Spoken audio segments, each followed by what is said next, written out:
Atensyon mga SSS pensioners, kailan nga ba ibibigay ang second tranche? 1,000 pesos pension increase? Pag-uusapan natin sa video na ito. Hold up.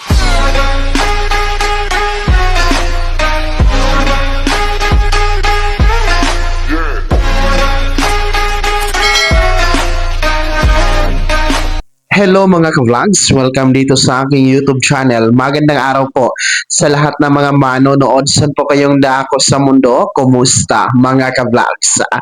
Ayan ha mga SSS pensioners, kailan nga ba ibibigay ang second tranche 1,000 pesos pension increase? Mamaya-maya pag-uusapan natin. Pero bago ang lahat, kung bago ka pa lang dito sa aking YouTube channel o di kaya hindi ka pa nakasubscribe, abay click nyo muna ang ating subscribe button na nasa baba. Huwag niyong kalimutan na pindutin ang notification bell.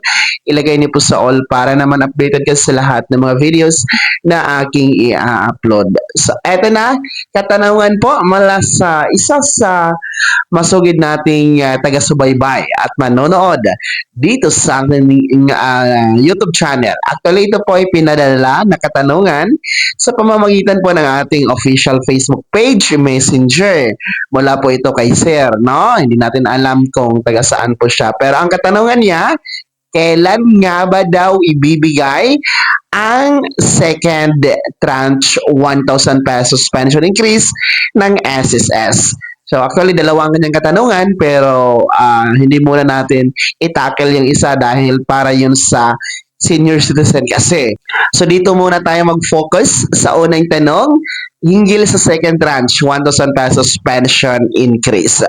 Well, ang kasagutan po kung kailan ito ibibigay ay hindi po natin alam, no? Walang sino man ang nakakaalam.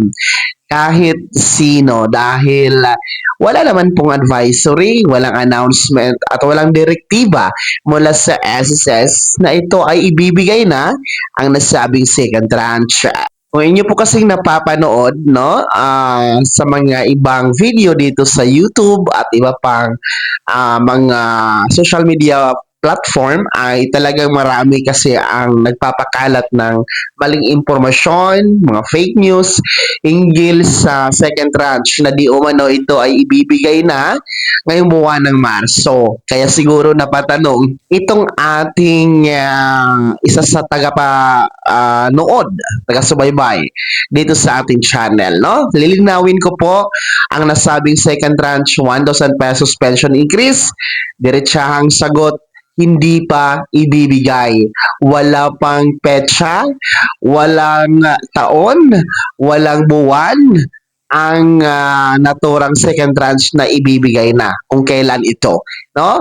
So, ang pinakaletas nakasagutan kasi at explanation ng SSS dito sa second tranche 1,000 pesos pension increase ay mga 2 months ago pa, no?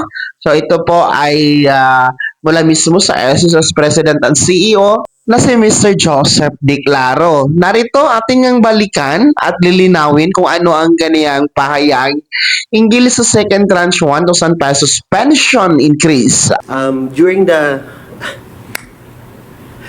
last administration, nagbigay ng increase ng 1,000 pesos the former president. And ang impact nito sa fund life ng SSS, biglang naging up to 2032 na lang at that stage. So, 14 years na lang ho ang buhay ng fund life ng SSS. I'm happy to report that as of the moment, we have already doubled the fund life. It's now 28 years up to 2053. But then, actuarial ho kasi ito eh. Ang ideal, kung tatanungin nyo, kasama ko dito ang aming chief actuary, si Senior Vice President Ed Cruz. 68 years ho sa actuarial science ang ideal for a pension fund. And the reason why meron tayong tinatawag na fund life is because defined ho ang benefit ng SSS. And that is something that we will be working on this year. About studies on how to convert from being purely a defined benefit to a variable benefit na. Ano hong impact nito? Sa ngayon ho, Sa ngayon ho, there is no way for us to increase the pension of our 3.6 million members because naka-defined benefit to eh.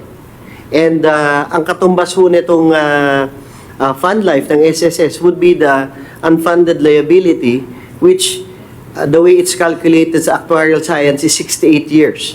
Kaya in the trillions ho ito. So ayan po ha ang eksplanasyon, no? Yan po ang pahayag ni Mr. Joseph Declaro, ang ating SSS President, hinggil nga po dito sa nasabing second tranche, no? Kung inyo pong na-analyze yung kanyang pahayag, kung atin pong himay-himayin, talagang sa ngayon, hindi pa yan ibibigay o maibibigay ni SSS sapagkat malaking halaga ang kakailanganin yan, malaking pondo, hindi lamang milyon, kundi bilyon.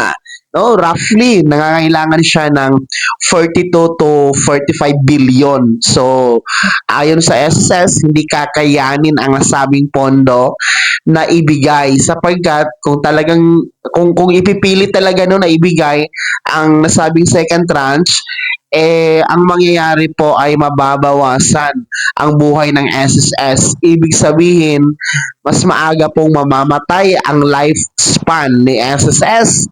No? In short, mababankrupt. So, ang iniisip lang po kasi ng SSS ay yung future, ang kinabukasan ng mga next generation.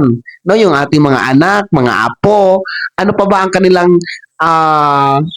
kanilang makukuha sa hinaharap kung masasakripisyo po, no, ang buhay ni SSS, talagang wala ng benepisyo na aasahan ang next generation. Kaya nga po, no, after po na ibigay ang first tranche na 1,000 noong 2017 sa panahon po ni Pangulong Rodrigo Roa Duterte, ay talagang nabawasan na sakripisyo po ang buhay ni SSS at ito'y naging hanggang 2032 na lang sana. Kaya nga po, agad-agad nagkaroon ng Social Security Act of 2018 na kung saan ay nagkaroon ng taas kontribusyon para madagdagan po ang buhay ng SSS. And 2019, agad-agad pinapatupad ang first tranche para sa nasabing contribution rate hike or increase. And starting noong January 1, kung inyong naalala, ay tumaas na din po ang ating contribution dahil pinatupad po ang second tranche o last tranche ng contribution rate hike increase ni SSS. At dahil doon sa mga taas singil ng kontribusyon ay nagiging 2053 na po ang buhay ni SSS instead of 2032. So kahit paano no, matagal-tagal at na dagdagan po ang buhay ni SSS dahil sa contribution increase. Kaya, yun po yung stand ni SSS. Talagang hindi pa maibibigay ang second tranche. Hindi pa po yan talagang priority ni SSS. And antayin na lamang po natin ang direktiba, ang anunsyo, ang advisory. No? Kung meron man po kasing ibibigay ang SSS, no? Kung meron mang dagdag o increase, kung meron na po ang second tranche, ang SSS naman po mismo ang magbibigay ng anunsyo at advisory. Ilalathala po yan sa kanilang website, ipopost po yan sa kanilang official Facebook page, at ilalathala din po yan sa mga pahayagan. And of course, no, yung ating mga giant media networks ay ibabalita po yan. And okay, mag-alala dahil kaisa din po tayo dito sa ating YouTube channel. Tayo mismo dito sa ating YouTube channel ang maghahatid ng balita kung sakali mang maibibigay na yan. Sa nagtanong at sa lahat ng mga nagtatanong. Alam ko, hindi lamang itong nagtanong yung laging nagtatanong dito sa akin. Napakaraming nagtatanong hinggil sa second tranche. Kaya para sa inyong kaalaman lahat, ulitin ko, ang second tranche 1,000 pesos pension increase, hindi pa maibibigay, wala pang maibibigay na petsa, araw, buwan at taon kung kailan nga ba ito ibibigay. So, maging mapanuri sa mga napapanood at wag basta-basta maniniwala, no? Dahil baka maging biktima kayo at aasa kayo sa mga maling impormasyon na inyong napapanood. So manatiling nakatutok dito sa ating YouTube channel para sa mga lehitimong impormasyon tulad dito sa second tranche ni SSS. Kaya naman ha, sa nagtanong, sana po naging malinaw ang ating kasagutan at sana po ay nakuha nyo po ang tamang impormasyon sa inyong katanungan. Kaya naman mga SSS pensioners, ano po yung komento at reaksyon sa balitang ito? Ibahagi nyo po sa comment section na nasa baba. Pakilakip ng buong pangalan at kung taga saan kayo. Bago ko magtapos sa video na to, kung gusto nyo pong sumuporta sa aking YouTube channel, maaari nyo pong i-click ang ating super thanks button na nasa baba. Sa mga gustong maging miyembro, pwede po i-click nyo po ating join button. Maraming perks dyan mga ka-vlogs. Be my member now. Saan ay naging gabay ang video na to? Kahit pa paano na pag-uusapan natin ang mga mahahalagang bagay-bagay na may kinalaman sa pagiging miyembro, benepisyaryo at pensyonado sa SSS. Kung hindi ka pa nakasubscribe dito sa aking YouTube channel, maaari nyo nang i-click ang ating subscribe button na nasa baba. Huwag nyo kalimutan na pindutin ang notification bell. Ilagay nyo po sa all para naman updated ka sa lahat ng mga videos na aking i-upload. Maaari nyo din i-like ang video na to at kung meron ka pang mga katanungan, maaari nyo i-komento sa comment section na nasa baba. Paki-follow na din po ang aking official Facebook page na nasa screen nyo. Muli po, ako si Daniel Timpawa na nagsasabing dito sa aking YouTube channel, Pawang Katotohanan at lahat totoo lamang.